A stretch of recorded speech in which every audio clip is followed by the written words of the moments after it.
I'm going to let people in now. Aurea, are you letting people in? Someone is. Yeah. Hello, people. Hello. How are you all doing? Ooh, we're all joining. Oh, admit all. That's probably an easier thing to do rather than trying to do it individually. Who have we got in the room? 2 are waiting. Okay, still admitting. How are we all? Let me see if I can see you all. Oh, everybody's got their cameras off. Okay. In chat, just give me a signal. Are we good today? Are we yay? Are we nay? It's really weird having these meetings and you just feel like you're talking to yourself. It's quite difficult, isn't it? Right. I'm going to see if I'm going to spotlight you all so I can see. Oh, lots of cameras off. Hi, Claire. Thanks. Oh, pretty in red today. Looking good in red. Ooh, loving it. Everybody's feeling shy. That's okay. It doesn't matter. You don't have to put your cameras on if you don't want to. We're just going to wait in for a minute and letting a few more people in before we start. Unfortunately, I'm really disappointed. I was hoping to be able to stream live to Facebook, but I'm having some technicals. So we're not going to. What we're going to do is this, just so everybody knows that this session is being recorded, and then what we'll do afterwards, we'll kind of post it onto Facebook so people get an opportunity to watch on Facebook.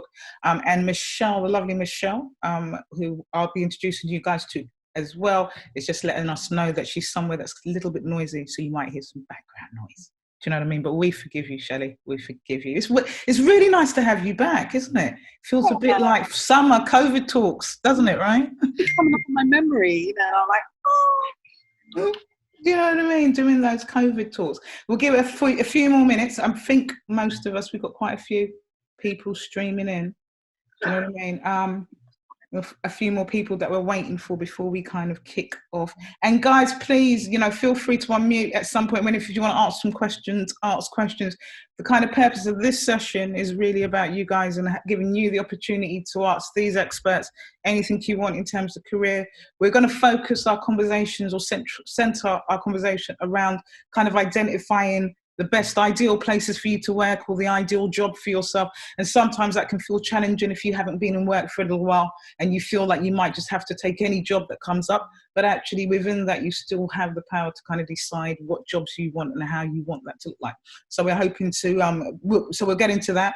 And also, as you guys know, that this session is being sponsored by our Best Places to Work study. It's really, really, really important, guys, that you guys fill that in. What we're trying to do is create a list of companies based on, what you guys think in terms of senior leadership, diversity in senior leadership, how much they nurture your careers, how much you're paid. We want to produce a list showing the best companies to work for based on ethnicity. So basically, if you're Black and Asian, where are the best companies that you should work? The list is starting to emerge and it's getting very, very interesting. So I urge you all guys, please take 5 minutes to fill out. It'd be really interesting. We're going to announce results in July. And then hopefully, what the hope is that it will create a kind of benchmark, an industry standard where others feel inspired to kind of reach that standard. So please support and make sure you fill in. All right.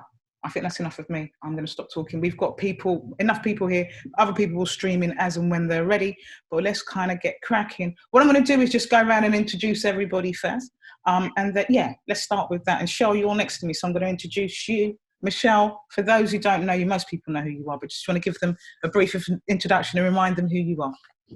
Hi, I'm Michelle Matheson, and I am a creative diversity partner at the BBC. But currently, before then, I was a talent executive, and I worked for BBC, ITV, and for a number of other indies like 2020 and 24. I have been in the business a long time. I started in production in 1993. Yeah, I know some of you weren't born then. And I've been in the business. I've been in the business a long time. And to be honest, the business has been good to me. So I'm a real sort of champion of diversity and a champion of making sure that people get on. And excuse the noise, I will be shouting and lots of rather big gestures so that people know that I'm here. Nice to meet you all. Jude, do you want to jump in and tell us, because you've got expertise in this, you've got some kind of corn in the game, just lots of expertise. Do you want to share who you are, so those who don't know you? No pressure. I'm Jude Thompson. I founded and run a headhunting business called Indigo Talent, and a very proud part of the Breakthrough Leaders with Simone. Interestingly, just when you're talking about best places to work, we have been doing, when we just talk to candidates, we've just been doing a snapshot of what's really important when people change roles. And some of the things that have been highlighted to us in the last 2 weeks have been obviously rates and money side of things, flexible working hours, what's the output, what the show are, development, which has been a huge part of, and I hope that will be a lot of relevant for people here, is about how do you get from here to here within one business, and obviously diversity. And the biggest thing that's come out is working with nice people. And I just thought that's obviously, we always like that, but I've noticed a massive shift in that in the last 6 months. So that was quite interesting. It's interesting because usually, because of we're creative nature of our industry, it's a lot of egos, isn't it, and kind of big personalities. So the idea, and sometimes you can kind of say, well, because they're amazing, they've got this big personality and they're really egotistic, it's great because I work with them because they're amazingly creative. But the idea of just wanting to work with nice people is really Well, and I'm fascinated to see what comes out of the results of your survey as well. I'm really encouraging people to get involved, so I'm looking forward to that. Fantastic. Dee, can we introduce you? Dee is one of our leaders. I'm really excited to have her here, and I'm really glad that she's been able to give us some time. Dee, do you want to give a quick introduction about who you are and what you do? Yeah, absolutely. I'm Dee Carlon, and I'm the head of development at an indie called Goldwalla, which makes factual programs, and some are digital and some are around sort of the children's and youth space. Before that, I was a head of development at another company called Rawcut for about 8 years, working mainly on blue light programming, so a completely different type of factual. Before that, I spent, since 2002, I was in production, working on things from Brat Camp, for those of you who are old enough to know what Brat Camp is, to more recent things like Police Interceptors. So it's there's a big mix of projects there, and I kind of fell into development, but found it was somewhere that I really, really loved. I know that sometimes not. I mean, when I was working back in production, development was my heart. That was my space. And I know that not a lot of people usually think about development when they're on downtime, don't they? And they've got like in between jobs, I'll do some development. But actually, it's a really interesting, exciting space to be, isn't it? Absolutely. I mean, it's the chance of just being able to be completely creative and think of the most nuts thing you'd ever want to see on TV, and then trying to find a way of making it work, which is brilliant. Fantastic. And Claire, another one of our leaders, thank you so much for joining us. I mean, it's interesting because you don't sit in TV, but you sit in digital, which is obviously really interesting. It has lots of, it's so important to have you, because there's not a lot of people think about the opportunities in digital. So it'd be great to share your expertise. But before you do that, tell us a little bit about you. And so I've had a bit of a checkered career. I actually started bizarrely running the Culture Diversity Network in the North. So I used to actually help people through the Film Council and get their first kind of steps in. I managed to get into TV myself. So I went in through Songs of Praise and then did a little bit of development work, similar to Dee. But then I actually spun over to the digital side, which back in about 2007, was kind of not seen as a kind of very important side in the broadcast world. But obviously in the last 10 years has kind of like risen quite a lot. And I actually left broadcast and went off and worked agency side and worked client side. And then in between has come back and done stuff with Fremantle, and now ITV as a digital exec producer. So there's definitely, I would say, if you're a content maker, lots of opportunities, especially now out there, that isn't always in the kind of traditional TV making side. So yeah, very much interested in bringing that bit to the conversation.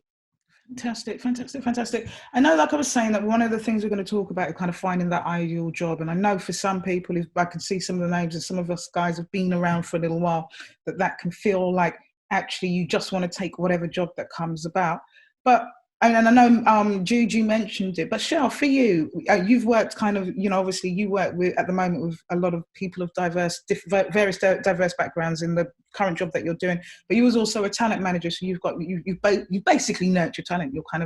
You're the mummy, innit? You're the auntie, our auntie, do you know what I mean? For you personally, What are the ideal things that you should be looking for in a job, or how do you make that happen? And what are the things that you've heard from those that have spoken to you and seek advice from you in terms of looking and finding that kind of ideal job? That's a big question. I think one of the things that I think people really need to take note of is how the industry is changing. So in an essence, where Claire's coming in as being somebody in that sort of digital space, I've just hired some digital execs at the BBC, and I feel that they are going to be the new commissioning execs of the future. So I think it's about future-proofing your skills, because skills and things change. When I was in production, I had someone to carry the camera, I had a sound person, I had someone to carry my handbag, basically. It was a different world, and you had tapes that you couldn't take on the tube because they could be erased. I mean, a real different world. But now everything is, it's about keeping up with the changes and making yourself more employable. Sometimes it's about having a specialism in the areas that you're looking at, and really researching that work before you go and approach a company about working for them. Know that company, what they're doing, I think is one of the big things, because companies get really angry or a bit miffed if somebody just doesn't know about them, doesn't know about their programs. So it's really about arming yourself with skills and knowledge before you apply. And I think in my experience of working with people across, everybody, everyone, whether they're diverse or not, there's a thing about, and I think Jude mentioned it earlier, which is about being kind, about being approachable, about working with people who are nice, who have the same aspirations as you, and to create a sort of network of people at your level so that you can all kind of bounce off each other. It's a different time, but I think skilling up, knowledge and research is really essential. I mean, that's Jude, when you're placing people or helping people find jobs, how do you match them, or how you sometimes through the industry you feel like you're just kind of dragged from job to job, particularly when you're freelancing, whatever job comes up and you're just going to take it because you need to pay the rent. How do we move to actually knowing that the job is right for you and the company's right for you, and being able to articulate and putting that at the forefront, if that makes sense? So rather than kind of just being maneuvered around the career, how do you put what your needs and wants at the forefront and attract that kind of job? Yeah, no, great question. And I think sometimes when you've been a freelancer, you've worked in multiple cultures and you've worked into different execs or series producers, etc. So I think if you really think about it, you get a good sense of what that company's like and what those people are like. I spoke to somebody recently who's gone in to be a full-time exec. He's just been promoted from series to exec. And I said, I was just sort of being nosy, going curious, how have you done that? Why have you done that? And they were actually really nervous to take that leap. But because the person who was hiring them, they've worked with them before, they felt confident that it was somebody they could learn from. It's somebody they were confident to be in that space with. So I think it is, it's really considering every time you have a freelance role in that company, does that work for you? Do you, are there sort of ingredients within that business that resonate with you? What is the team like that they've attracted, that they've worked with? I think they're the key things to really consider when you're in the freelance or perhaps stepping into more of a permanent role. And as Michelle was saying, I think critical is that network. So every role that you go into, every job, it's building that network of peer groups, because that is the number one place where people go when they're looking for staff or talent. Always, before they come to headhunters, before they go into the talent execs, it's who do you know? And if you've got a bit of if you've got cheerleaders in your peer group or the layer up, then that is like the number one place, number one helpful area that you can go to get a next role. Dee, for you, I know this is a huge question, but in your kind of just from your perspective or from your advice, how do you ensure that you're the ideal or the candidate that they want? What work can you do to ensure that when you present for a job or a position, you found the place that you want to work at, you sat in a space and you understand that this feels right, or this environment feels like, or I like the programs they're working on? How do you feel you can kind of show up and present as the ideal candidate for them? I think it's kind of echoing what Jude said. It's a lot of research. I mean, before I went to Goldwell. I'd read a lot of the MD's articles they'd written in broadcast, so I understood his ethos and what he was about and what the company was about. And before meeting him, I looked at the kind of projects that they were doing, and I thought about, well, what's the role of a head of development? The role of a head of development is to help grow new ideas and grow the company. So for me, I sort of worked on an idea like how could I help grow the company? I did like a little strategy in my head. That's what they needed from me, as well as what can I offer them and what can they offer me. So it's finding that sort of synergy of how we can fit together best. Definitely. And Claire, for you in the kind of digital space, what kind of, people what should be people considering in terms of moving into the digital space? So that there's frustration. I know a lot of people that we've spoken to or that have joined us, there's a feeling of frustration that they're unable to move up their career and they have been out of work and it feels a little bit claustrophobic and TV is changing. Why should they be considering potentially digital space, and what kind of opportunities are open for them at the moment in that space? Well, if you think about how digital has developed in the last few years, at the end of the day, everyone who works in content is basically in a battle for attention. What we've got is a number of people with 24 hours in a day and where they decide to spend that time. So, in the past, it would be into TV. So a lot of people thought the only way, when I started in TV, the only way that you could get anyone to see anything I made was I would get a load of VHS tapes, try and cart it around short film festivals and hope that the Corner House in Manchester would put on, a 5-minute video. Now, if you're a content maker, you can go on YouTube, you can go on TikTok, you can do Instagram streams, you can do Facebook streams. And actually what we're finding is the traditional content broadcasters aren't the gatekeepers to you being a creative anymore. So that's what's so amazing about the digital space, is the fact that, one, anyone can actually start and do it. And then if you decide you want to go into a bit more of a mainstream broadcaster, you can. But also the fact that because there's lots of different formats, you don't have to make a 1-hour show, or you don't have to be a 30-minute specialist in factual, or you don't, if you still want to go into drama, there's obviously like a really clear route to do that. But you can try and test stuff really easily, and there are transferable skills. So if you are brilliant at doing a camera, you can do that. If you are someone who comes up with great ideas, the quirky little things, you can do that. If you're someone who can edit or Photoshop, and there's some, amazing creatives who are 12 years old, getting people to watch hours and hours and hours of their content on TikTok, that some of us at ITV would kill to have that much attention from that audience. So it is, I think that's it. That's the amazing thing about digital, is you don't have to wait for someone else to give you permission to do it. You can actually just go ahead and do it now if you've got the skills. When you say do it now, what does that look like? What does that mean? Put up a video on YouTube? How do a lot of people that are talking about being, just was kind of going through some of you guys' frustrations and the idea of, people not taking a risk on me, or people not kind of giving me the opportunity, and those, and generally, particularly if you're of colour in this industry or you're from a marginalised group, that you often feel those frustrations. How does that differ in digital? Or how does does digital offer a space for that? And you say just do it. What does that look like? Yeah, so one really good example I can give really quickly and really recently is how we've been finding new presenter talent, for example. So, some of the presenters that ITV have taken on recently aren't necessarily people who have put in their show reels or started off doing little bits of BT segments and then working their way up to a daytime show and then a live and then a studio. What they've actually done is set their own Twitter channel and actually made really funny videos, or they've written their own scripts, or there was a girl actually I just saw just now who, I think she was like a production assistant on one of the sport shows, and she actually just made a video that she made for her aunt's class, I think she was saying, about Wembley Stadium. And she's just done it, and she's just filmed it, and she went, I just put it on Twitter, had 627,000 views.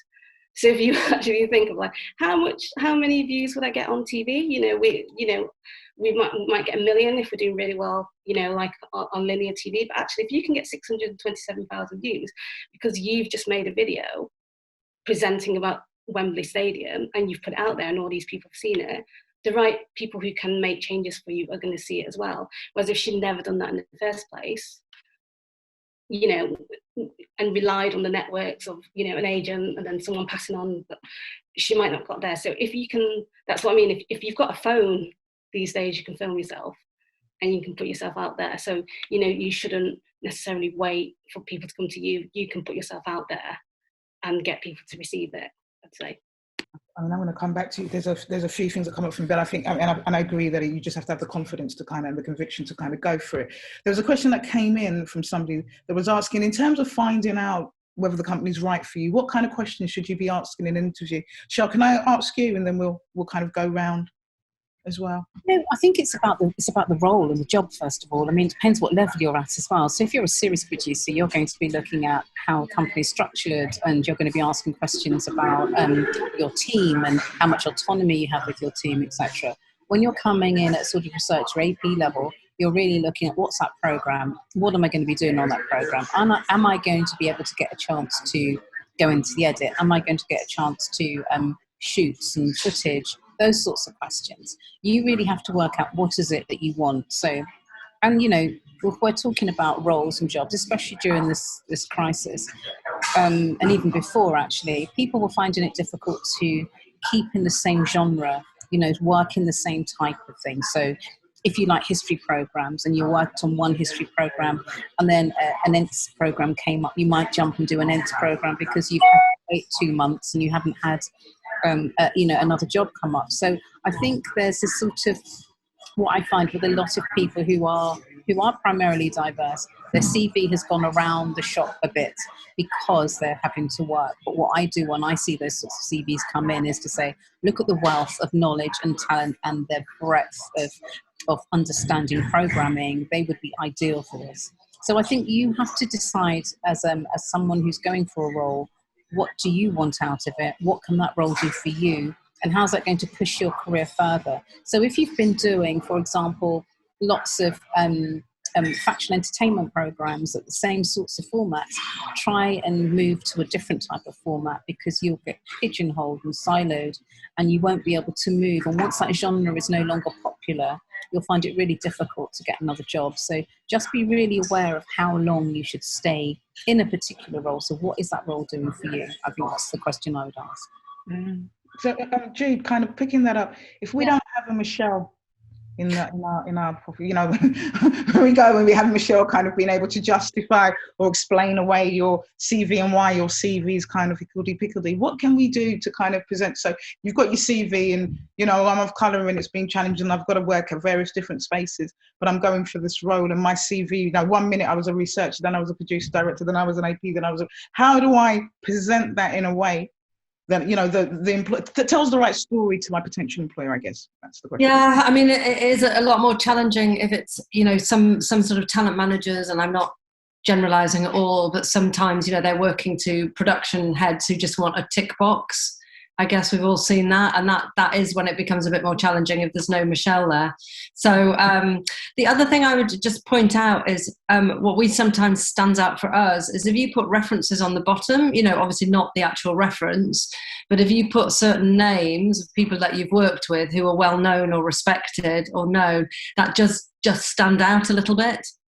I don't know if you think that, Michelle, but we just often pick up on that a little bit. No, absolutely, I agree. And I think just be careful who you put down as your reference as well.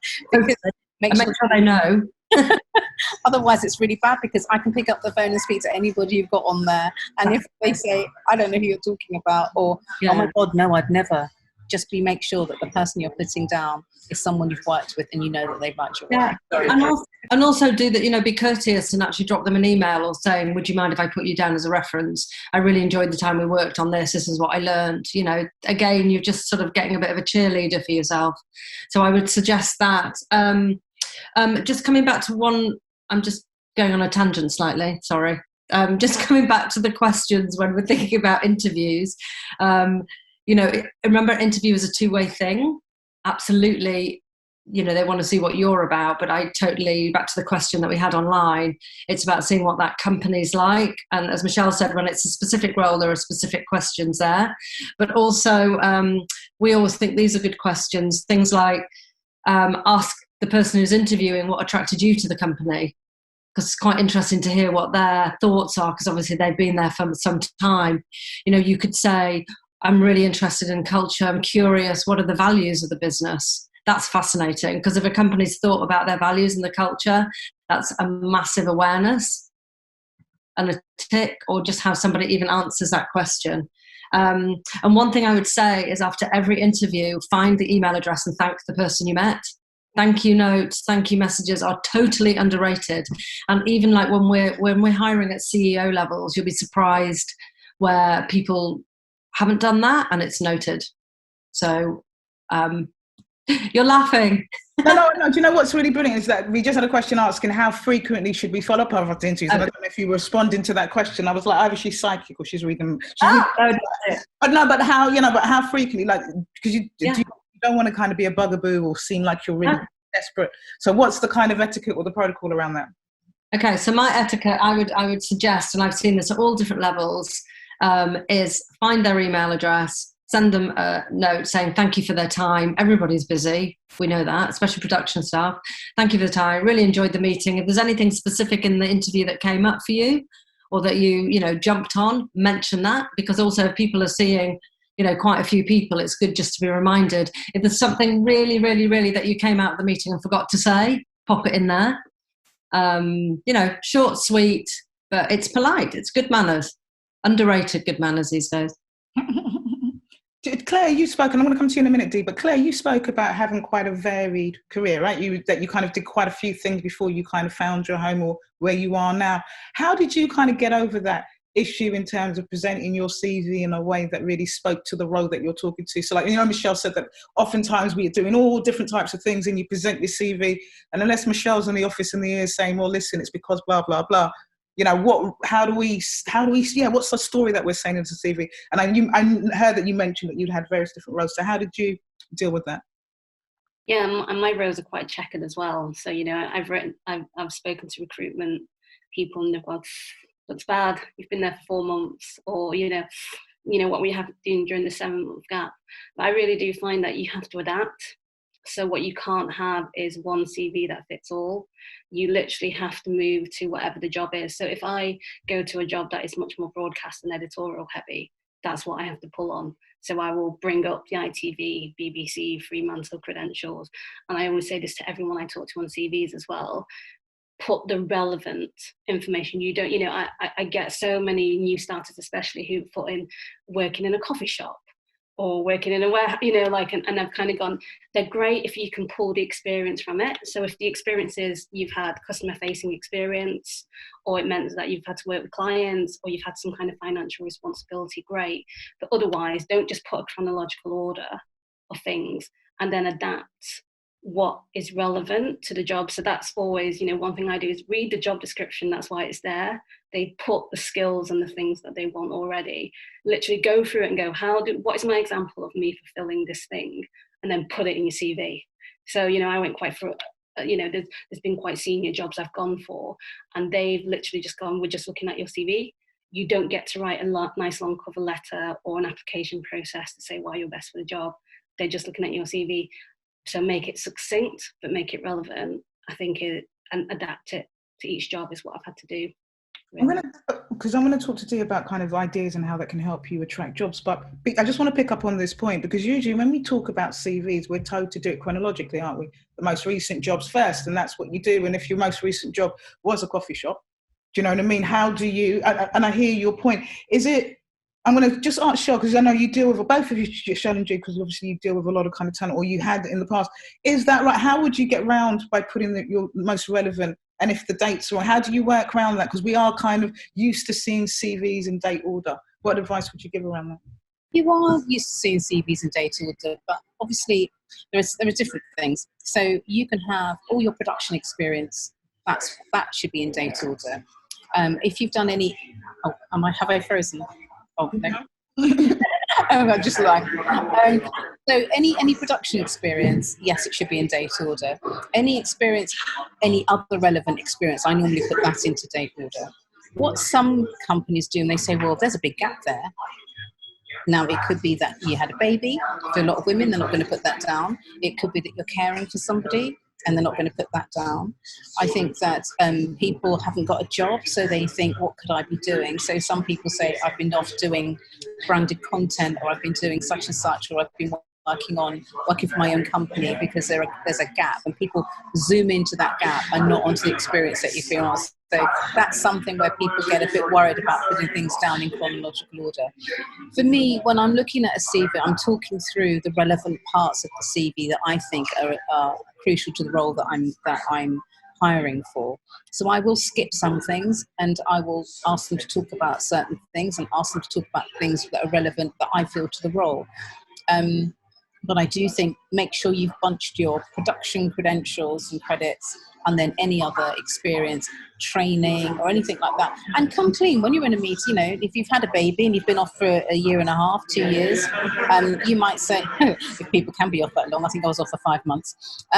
You can say, well, I was on maternity leave. You can put it in there and say you're on maternity leave. But some people, like I said, there's always a prejudice about what do you put down, what do you reveal about yourself, and that's always quite a personal thing. But I think wait till you get to that interview, and you can talk that through. And I feel much more comfortable when somebody's talked it through and absolutely address the elephant in the room if there's a gap. And I know it's not quite what you were talking about, but I do think sometimes chronological order, people think there shouldn't be a gap. There shouldn't be a gap. And so they'll insert things that they think will show that they've always been working, and it's not just about it's about what type of work you've been doing, which is more relevant. I had a good one yesterday, just on that note. Somebody had got a gap and they put in working on an entrepreneurial venture. And I thought that was genius, because that could be anything.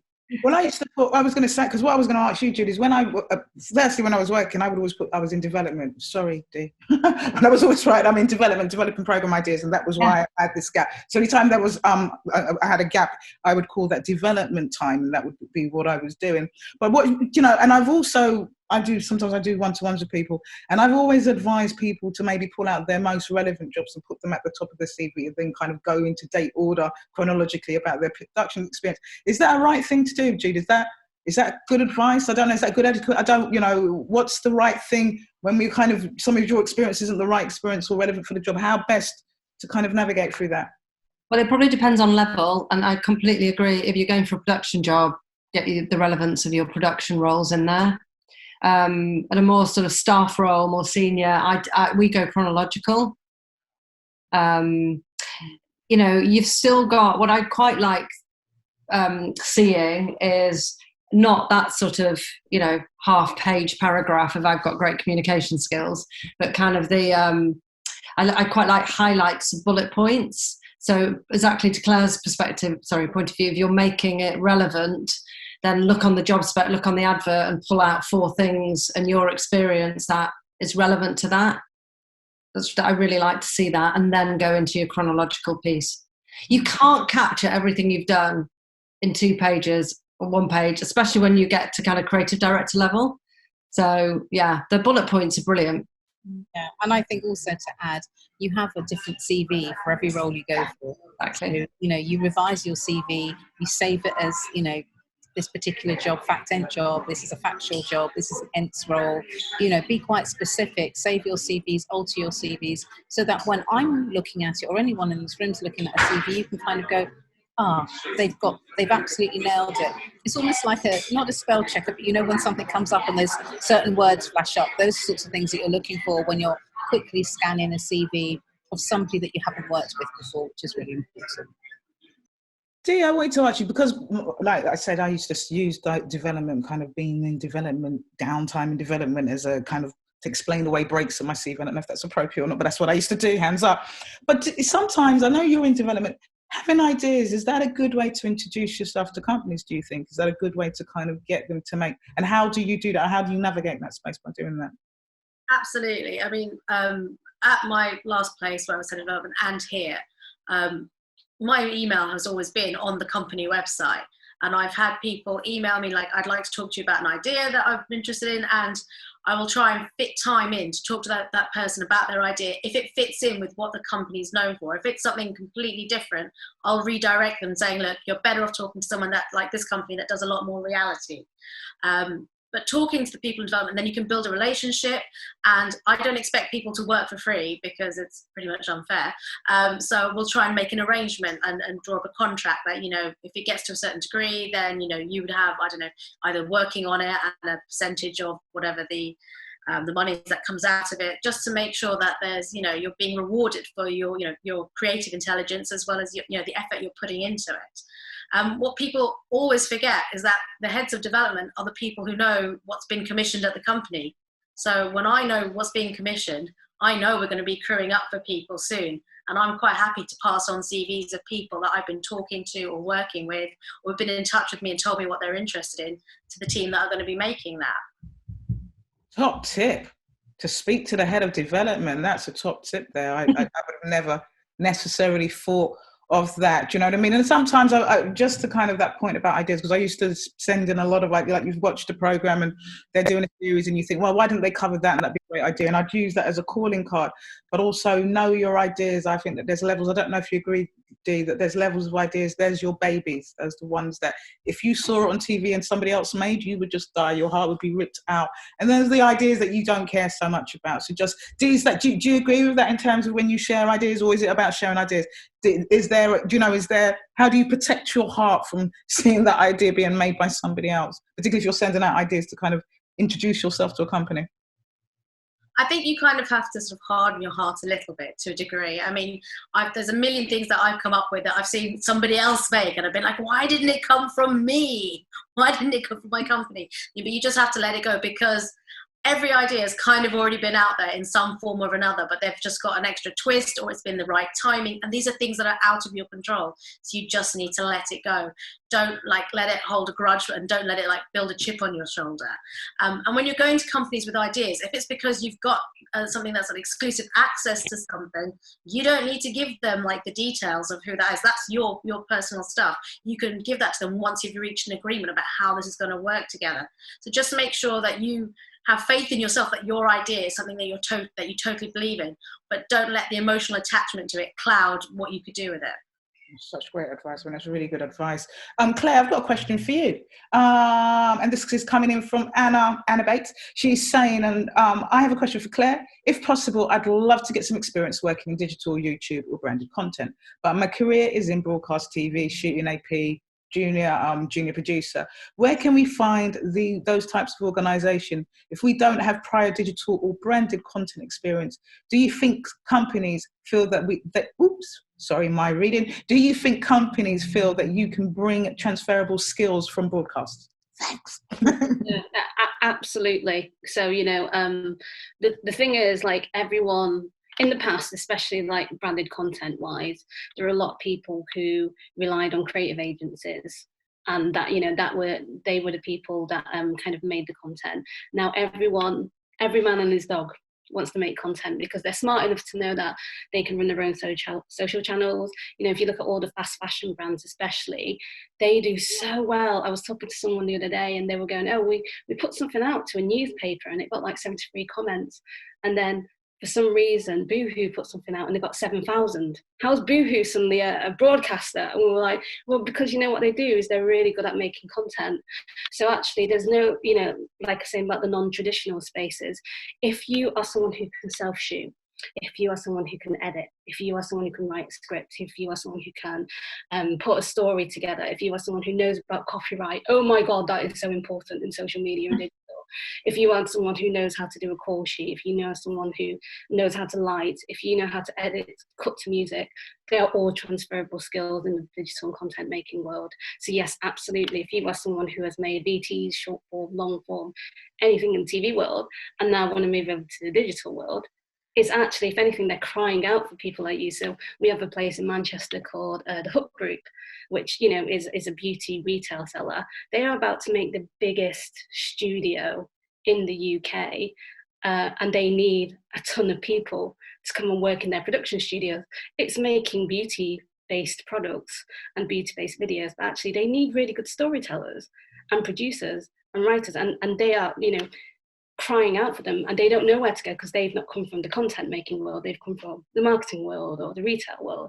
So actually there's this massive opportunity now for all these people who are creative makers to actually go into that world by just actually looking out, and there's a load of recruiters who work in this world as well. So I only know obviously the Manchester ones, but there's lots of like digital creative, digital marketing recruiters. There's lots of like websites that will say every time you see something like a production assistant or an executive assistant, or even PR agencies or media agencies, all looking creative people. So it doesn't have to just be the kind of broadcast and editorial world to get into that, if that makes sense. Sorry, that was a long-winded answer. No, but it was great, and I think it's a great thought about recruitment agencies. Yeah. I was just saying that's a great thought about recruitment agencies. Maybe there's some you can share at some point, just to Simone, because I think that, you know, knowing who are the ones who are going to have all of those sorts of jobs, it's a brilliant idea. Yeah, definitely. I mean, that's a really important one.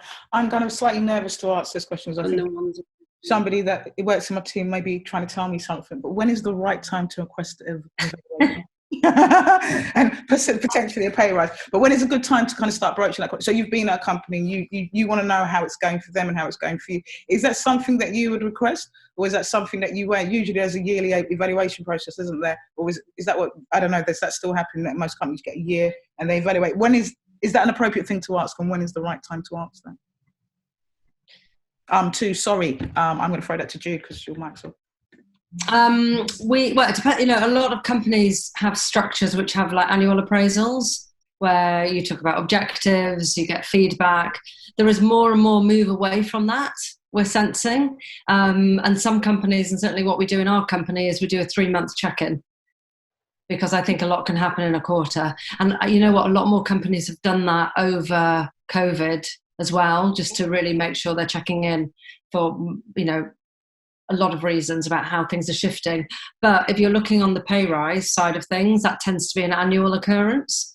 So perhaps it's an annual one where we're talking about what objectives you need to hit in order to make that pay rise or to move up a level, etc. But I would always encourage, you know, to say to your manager, hey, we'd love some feedback. Can we check in every 3 months?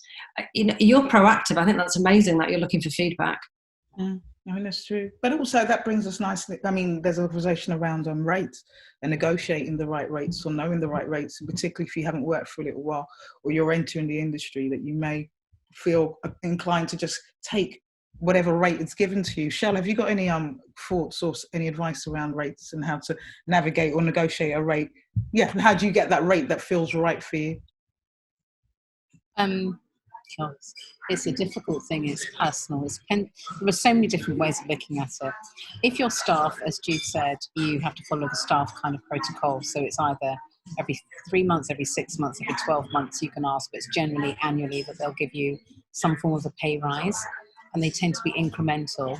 When you're working as a freelancer and you go from a PD, and you've been doing PDing for a number of years, you go to another company, say, right, I'm upping my rate by £100. There's a sort of shock horror. No, we can't possibly afford that. If they really want you, then they do afford it. So that's the bottom line.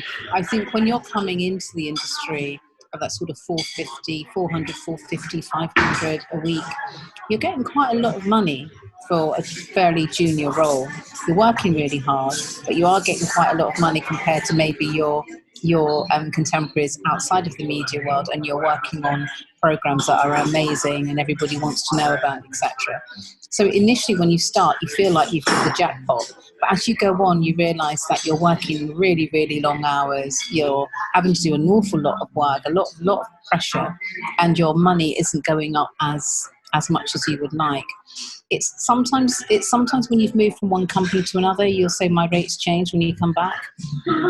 I have to fight fierce rate negotiations with people because I know what's in the budget, and I know how much they want that person. So, you know, a director, a series director, an exec can command what they want if they really want that particular person. And if they're looking at PDs and APs and researchers, they may have a real need for that person, but if it's just outside of their budget, they can't.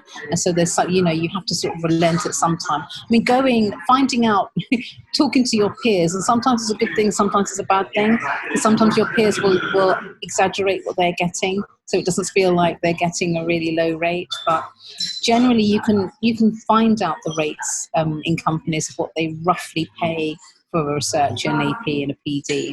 You can ask the production managers. Production managers have a wealth of knowledge, and they will know roughly what that bandwidth is for those roles. But I think it's about what you're bringing to the table. And if you're bringing access, for example, or you're bringing talents to the table, then there you have a little bit where you can edge it up. But I think we've got to be really aware that the budgets are so tight, so restrictive, that it really is difficult to get a real kind of lot of wriggle room when it comes to the rates. They're generally the same.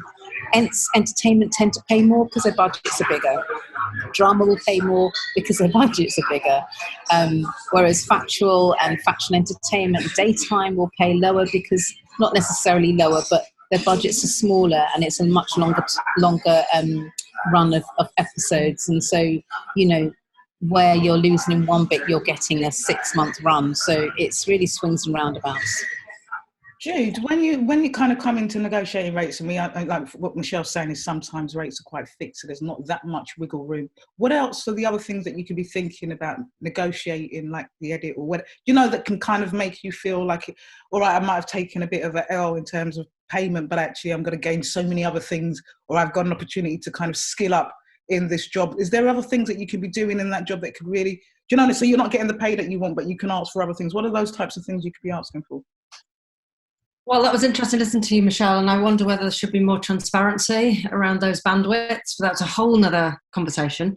But so with us, we work with permanents, with staff roles. So for one thing is, when people are on their trajectory, I always believe they should be getting a pay increase because we talked about pay rises, they tend to be incremental within a company. So when you're moving somewhere else and you are going to a bigger role or a broader role, or there's more responsibility, you should be rewarded for that.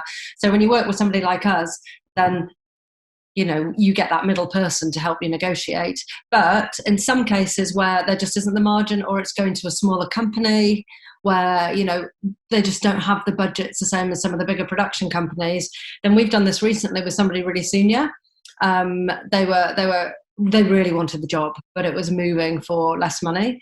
And so we suggested that they proposed a 4-day week. And that was acceptable. And it gave them, just a different sort of flexible working environment. Or again, you can negotiate that. I know it's not always possible in production. You've got to be agile around what you're working on. But, there's the ability to say, well, look, can I end at, 2:00 on a Friday? Can I do this? Can I do that? Bearing in mind, I'll be available when I'm needed. And again, it's looking at the experience. You might want to take that role because it is working on a standout show that is going to be on your CV, and that's going to be able to leverage you to take another big step up. So you do have to evaluate that, whilst always being mindful of the, that line that you need to hire and that you are being valued. Hire? That's not the right word. You know what I mean? Well, Dee, for you, what would be what would be some of those things that you would kind of, for us, maybe not the rate that you want, you would want these things, and what are those kind of asks? What kind of asks would you be asking? And I'm going to ask you as well, Claire. Well, for me, I'm a mother of 2, so what I want to be able to do is figure out, can I make the hours work for me? Because when they're younger, you can put them into nursery. They can be in nursery till 6 or 7, but schools end at like 3:30. That's the middle of the day, which is impossible. So how can I find? Can I talk to them about, if I'm going to have a less salary, can I change the hours so that it's within school hours? And also, is there the opportunity to work from home? Those are like for the parenting side. That's what works. But also, as well, can I also grow in the company as well? What else can I do? So yes, I'm the head of development. But we recently had a commission, and we talked about how I could grow into an exec on that role. It's the first time I'm execing properly on a production, co-ing it with someone else, so that it's a learning curve for me. But that was like a fantastic payoff. And Claire, for you, the flexibility is a good one, actually. And I was going to say, Claire, for you, what would be some of the, and like you said, you sound like you've done so many different things and had so many various. What are the things that you've had to trade off or say, you know what, or I'm not quite getting the pay that I want, but because I'm going to get A, B, and C, that feels worth it? Claire. So when what was really interesting for me when I went from broadcaster to agency world, so that was the biggest step up in terms of salary change that I'd had for a long time.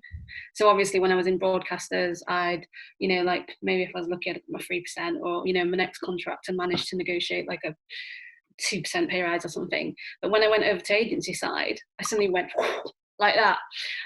Which was amazing. And that's been one of the massive benefits that I've seen going into different industries, is actually seeing the different pay, different roles that you can have for something as well. So when I first had a chat after I left the BBC, and I was like, I don't know what a media agency is, but what do they pay? And the guy immediately went, well, I reckon with your experience, you could do 3 or 4 years there and you could be a marketing director and you'll be on 6 figures. And my jaw just went, what? Like 6 figures exists as a salary, So that's what I found really interesting, is actually if you zigzag a bit, sometimes it obviously makes my CV look really checkered. But what it did do was kind of meant that I could then go to another company and go, actually, I'm on this for this. And actually, you can't hold me to your industry rates because I'm in a different industry, and you've got to treat me a different way, because you can't just presume that I just know X, Y, and Z, or you can't presume I've been here for 5 years and what I've had for 5 years. So, I know it's very different with freelancers. So I found that as a kind of benefit, because sometimes you will find, and I found this as well, when you might go to someone that you're like, oh, they're just like, when I went to Thomas Cook, people were like, you've gone to Thomas Cook? You've worked for the BBC, you've just done a Saturday night TV show. Why have you gone to Thomas Cook? I was like, Thomas Cook has like 100 times the budget that I have got for making content that I had when I was working on an editorial program. So because they have the money, because they have to make their money, have results as well. So it is, obviously that didn't work out too good for them in the long run, but it is interesting, like how much money that actually marketing budgets especially have, and now that they're realizing they don't have to give all that money away to creative agencies who charge millions of pounds for a 30-second advert, they can actually build their own in-house department and make things as well. They don't actually know how much things should cost. So I've had camera people turn up and go, £1,000 a day, please, and they've gone, yeah, sure, because they don't know how much a camera person should cost. All they know is they've gone to a big expensive agency in London, and they've told them it cost them £1 million for a 30-second advert. So they're like, yeah, £1,000 a day, bargain. So there are all sorts of opportunities as well, if you're happy to zigzag and try to kind of do that, and then that does help you, I think, in making your rate go up, because then you can then control. I'd just like to point out I'm not on a six-figure salary, by the way, because I know. We were all about to down tools and go we're following Claire. We're all following you. Where do you Kat asks, in terms of for staff on long contracts, is it usual to have a lesser buyout rate? Shell, do you know about that? Sorry, could you repeat the question? For staff or long contracts, is it usual to have a lesser buyout rate? Can you give me advice around that? I don't know what they mean by buyout rates. I don't know I don't quite know what the context is for that. Do you want to give a little bit more info? Jude, have you got any thoughts on that? And Kat, if you could maybe explain a little bit more, that'd be great as well. Jude, have you got any thoughts? I'm not quite sure. I mean, the only thing that we have is if people have been given a retention bonus or anything like that, and we're moving them to another company, that company sometimes pays that bonus off. Yeah. Nice. I can't think of what that is. I mean, I think, buyout rate, if they're leaving to go to another company, or maybe it means if they're going from freelance status to... there you go, she's mentioned it on the thing. Staff, maybe. So I'm being offered a long contract, potential staff job, but they said it'll be a less than my usual rate. Yeah, it's less because you've now got all the the sickness, and you've got maternity pay, and you've got paternity pay, and you've got holiday pay. And basically the rate comes lower because you're getting all these additional benefits. A lot of people say, yeah, but I was on 1,400 and now you're telling me I'm on 1,000. That's not right. You can still negotiate that. You can still negotiate that rate. And some people will say, no, I don't care. 1,400 is my rate. I don't care. If the company wants you that badly, they will pay you what you need. But I think if you're being sort of sensible, I think it's an argument that you will have then with HR and with payroll HR really, as to what your rate is, because you will say, in my 1,400, I calculated my own leave, I calculated if I was off sick, and you can kind of balance it. But I think that's what that potentially means. What Kat's gone on to ask, is there can you give a guidance of a kind of potential percentage difference that might happen because she really wants the job, or they really want the job, and because they like the company and like what they do, and one obviously works something that feels fair, so obviously it doesn't feel particularly fair to them at the moment, and want to get to a space where everybody feels happier. Is there a kind of guide that you would expect if you were getting a long-term contract that your salary would drop by X amount of percent, or is how do you? It's a difficult one. I think tax status is changing, and as we've seen over COVID, a lot of people have lost out on their tax status of being an independent production company, and not being a freelancer, or the other way round in some areas. I think that what the government wants is everyone to be on PAYE. Everyone, they want it so that they, you're paying your taxes at source and not paying them after the fact. I think that it comes down to, do you want to have a long-term role, a staff job with all the safety net of having a staff job, whatever that may mean, I hasten to add, but that you have a staff job, and in a sense you have certain benefits, you have certain security that you wouldn't have if you were a freelancer. But if you can demonstrate that you were a freelancer and you were working constantly, there's no gaps, this is a rate that you were getting at every company that you're working at, I think you could have a good sort of rate negotiation with HR or with your production exec. And sometimes just trying to meet in the middle is always a place to meet. If you can't kind of, I don't know, just offering something that meets in the middle a little bit. All right, guys, we're going to wrap up. We've got about 4 minutes left. Actually, before I wrap up, is anybody got any last minute questions while we've got this team of experts? It's rare we got this much expertise in the room. So do we have any last minute questions? We do, always trying to know. Yeah, nothing to, right, exactly. Do it, well, it's a great place. Yeah. Yeah, Jude, say that. Always try to negotiate. So you would advise that even people are so frightened about losing the contract. Do you think it's right to Yeah, but I think it's how you negotiate. I mean, perhaps we should run a session on this, Simone, at some point, because they're really good tools, and it really is. I've seen really aggressive negotiations, which just puts people's backs up. I've seen it done really well, which people are just, they can't go up. At least, it's been done in a good way and you've tried. And, actually, sometimes you do get a bit more. So I'd say do it from a good place in a really professional, soft way, and see where you get to. Nothing to lose. You're not saying it's a game breaker, but, a deal breaker, whatever. I can't speak today. But you are kind of saying, look, I'm just a little bit uncomfortable with this gap. And I'm really keen to get to this level. I feel that's reflective. Why don't we do something on it? We can help at some point. Definitely. Yeah. I think it's important to know your value and to tell people your worth. I think it's really important, but also to kind of be slightly detached from the outcome. So if they don't give you the rate that you want, you're not going to have a tantrum and hate the company and hate your boss. You can't actually work there properly. So being a little bit detached, but be brave and ask for it. Be brave. If you can do one thing today, be brave and ask for what it is that you want. We love brave. We love brave and fearless. Go for it. Yeah, I mean, it's just quickly before we go, it was really interesting with the Black Lives Matter, and a lot of people were talking about what changes are happening, and is there change, and what are these companies pledging, and whether this changes. Do you know where I saw the most amount of change? I say it all the time. I saw the change with those who were brave enough just to ask. And what was quite amazing in that ask, their companies didn't realise that they were feeling that way. Maybe they should or they shouldn't, but that's the judgment. But they just didn't know. Oh my God, are you serious? You need a pay rise? Here, take a pay rise. So sometimes the power is in just asking and we can create all these stories about why we won't ask and what they'll think about us and whether we're right enough, blah, blah, blah. Sometimes just be brave enough to ask. And that leads me quite nicely in. I'm going to give you guys a reminder. Please, please, please, if you haven't already, fill out our best places to work survey.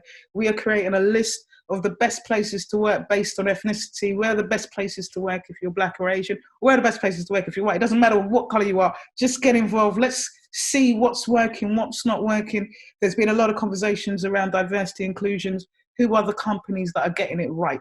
So I really need, it doesn't work if it's just me and my mum who talk about it. Kind of need you guys to get involved. So get involved, fill it out, let everybody know that you fill it out, get it on your socials and share it on your socials. And I am Michelle, you're going to be really proud of me. Check this one out. You can check us out on our socials, which is on Facebook at the TV Collective, on Twitter, the TV Collective, and I'm probably saying this really wrong, and Instagram at the TV Collective. I know that my social media manager is going to give me an earful because I probably said them wrong, but check us out on our socials. Follow us, like us, subscribe, share us, let us know what you're working on. Also on the back side of our site, we've got I don't know if you guys know this, but we've got a database. And we're really encouraging you guys to go on the database and fill out your details. Let us know what you're working on, what your projects you're doing. We get loads of production companies coming to us daily asking for talent like you guys. And it's sometimes hard to keep tracks on what you're doing. So it's really easy if you can just keep us informed on the back end of the site. And if I promise, if you guys, it's on the TV Collective website. I'll put the link on in a minute. And if you guys, if you're doing something amazing, let us know. We're here about spotlighting talent and creating paid opportunities. So get involved. You know where we're at. Thank you so much for joining us. Michelle, oh man, I miss you, girl. We're going to have to do some sessions again. I miss you, love. Do you know what I mean? We're going to have to work this out. This felt like being in the summer again. Girlfriend, I miss you. It was lovely seeing you. Jude, you're amazing. And like you said, we should definitely think about what else are the kind of things that we can be doing. And Jude's amazing. She's working with us on the Breakthrough Leaders program and just amazing wealth of intelligence and expertise and everything. So it's amazing to have her in the room. Dee and Claire are leaders, man. Boy, you make me, it's just wonderful. It's just so exciting that you can join us and you shared so eloquently, and it was such important information. Lots of love to you guys. I hope you have a fantastic weekend. As far as I'm concerned, the weekend starts here. So, so you guys have a brilliant, brilliant one. Be in touch really soon. And please, please, please fill out the survey and share and ask people to fill it out soon. Lots of love, guys. See you all very soon. Bye.